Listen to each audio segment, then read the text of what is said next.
is Screen Forecast, your host, Kamau. As yes, I do have a Tropics update since it did turn dry across parts of Missouri and Illinois, and there hasn't been a lot to talk about. So we'll talk to you about what's going on in the tropics and what has changed since the last time I updated, which was about a week ago. So make sure you watch this video all the way to the end. Because to answer your question, we have seen changes. In fact, over the Atlantic, we actually now have 2 named storms, but there has been lots of good news with them. So let's first talk about the confusing one, but also the good news storm, specifically Tropical Storm Imelda. And please note, this is of September 28th, so when you're watching this video, you know when we're talking about this, especially if you live along the coast, because this storm has been confusing for our National Hurricane Center. I mean, the wiggle wobbles that this storm has been making is pretty incredible, but it's made a really good progress that we do want to see, especially for the United States, making that favored northeastern turn, which it is a favored track for this time of the year, especially with Hurricane Erin, which was a Category 5 that stayed away from the U.S.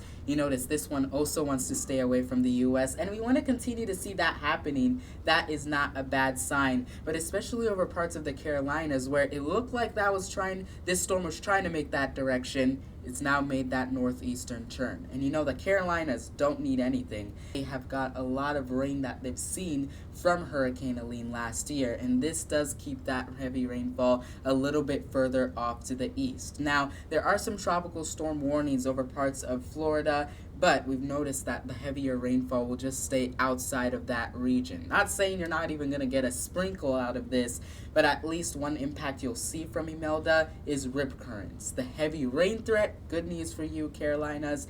We're not going to see that really happen for you. It looks like that will mainly be to the east and southeast of you, but it doesn't mean you want to let your guard off down with this. It just means much better news for you because you've already been through so much, and we don't want to add anything else to your plate. Again, especially because of Hurricane Helene last year, it really dumped a lot of rain over these areas. So you want to see this storm stay away, and I think that is what it's doing.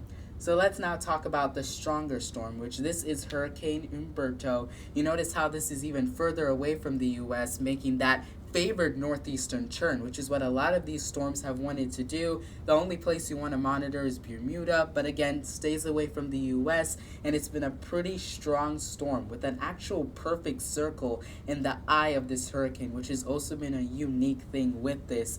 And even just having 2 Category 5s over parts of the Atlantic this year has also been really incredible, and you don't see that often. So that is something that we're really happy to hear, that it's going to stay away from the U.S. and also that favored northeastern track, which would be good for the U.S. But again, if you're over the Carolinas, you don't want to let your guard completely off down. That is the moral of the story here, because I know this is good news for us, especially for those that don't want any more rain. But again, if you live over the coast, this won't be your problem. At least that is what we know for now, unless we get any other disturbances that develop, which hopefully doesn't happen.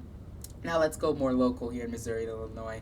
You notice that we're already at the end of September and looking at into early October. You notice how we have above normal temperatures being favored. Over parts of the west, we got below average temperatures being favored. Our normal highs over parts of Missouri and Illinois are in the mid to upper 70s. So during this period, especially as you notice, we're warming up. We're also a little bit drier. That's the kind of pattern we're going to be dealing with. Temperatures mainly in the 80s during this time period. And we see that consistency in the 8 to 14 day temperature outlook. The confidence does drop down, but I think we're more concerned about getting a little bit more rainfall, and we might get it during this period, early October, maybe almost mid-October, closer to October 12th at least during this time frame. But we'll see. Things can still change. At least I'm seeing the possibility during this time frame of maybe a little bit more rain. Is it going to be beneficial or not? Not exactly sure, but I'll keep you updated because I know we want a nice soaker, but for most people, especially those that have extracurriculars,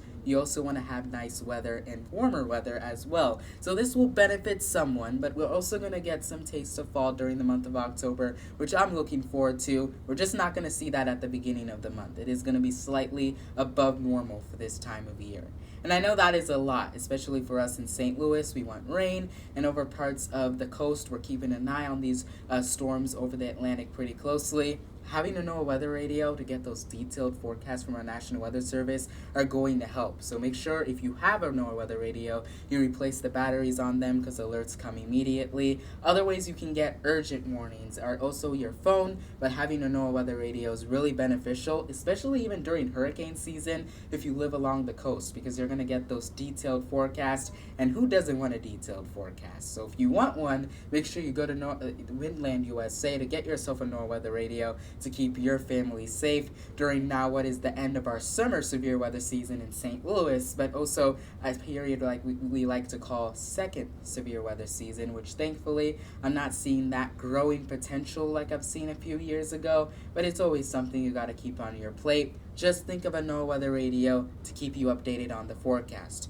Not talking about severe weather here, which I'm happy to report on too, but we would use some more rain, and if that happens, I will let you know. So one way you can stay updated with the forecast as we finalize this video is by downloading Twitter or X, whatever you want to call it, to get the latest updates. I'm also on Threads, Instagram. Those are going to be great places to follow me to get the latest weather updates, as I might talk a little bit about the tropics, but also our weather here in St. Louis, and it will be shorter than this. So for those that watch this video all the way to the end, thank you. I'll be keeping an eye on the tropics pretty closely, but also our weather in St. Louis as well. So in my next video, hopefully we can talk about some more rain. So until then, make sure you're subscribed and notifications on. Share this video if you did enjoy it, and we'll see you in the next one.